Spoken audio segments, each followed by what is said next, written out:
Hi guys, this is Sandra of the Alexandrite system. So I wanted to film a quick video today to talk about how to address a system.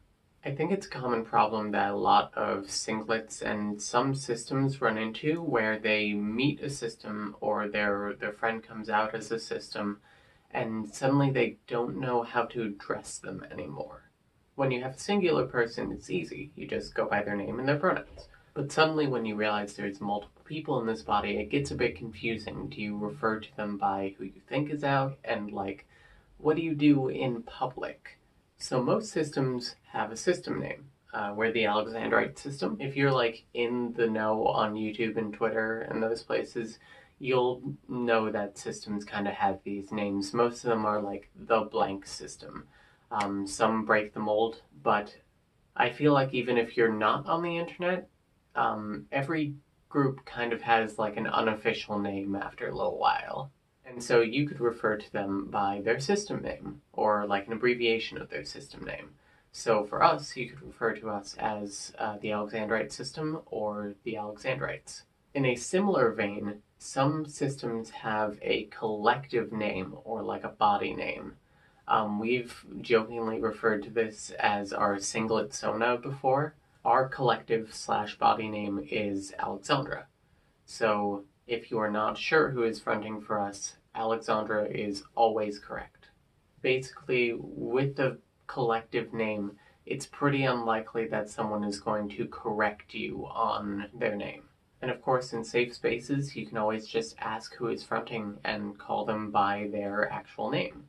As for pronouns, I feel that there are a few different ways that this can go.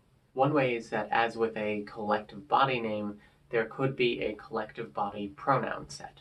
Our collective set is she, her, even though that we have some he, hims, and they, thems in our system.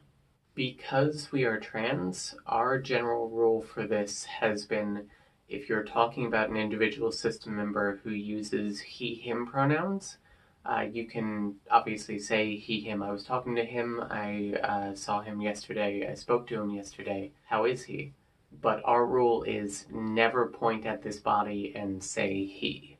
And I think that goes back to our idea of the body is sort of its own thing. If we're talking second person pronouns, it can go a couple of different ways. One that I've seen online and that some of our friends have picked up is you and with an ampersand. This sort of means you at all being Latin for in its entirety. And this one is fine. It works better in text, though. It's kind of weird to say, how are you in today? It's just not very comprehensible to the ear. And then, of course, there is that funnel contraction, y'all. I find that y'all is generally pretty acceptable. Plus, it gets into some fun contractions, such as yalda. Y'all'd have been better off if I hadn't have done that. I think one thing that doesn't get said enough, though, is that the word you is both singular and plural. Traditionally, in Elizabethan English, the singular second-person pronoun was thou.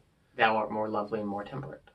Over time, thou kind of fell out of use and just got streamlined into you being both singular and plural. So while y'all or you and may be more affirming, you is also correct, especially in a place that may not be as safe as is desired.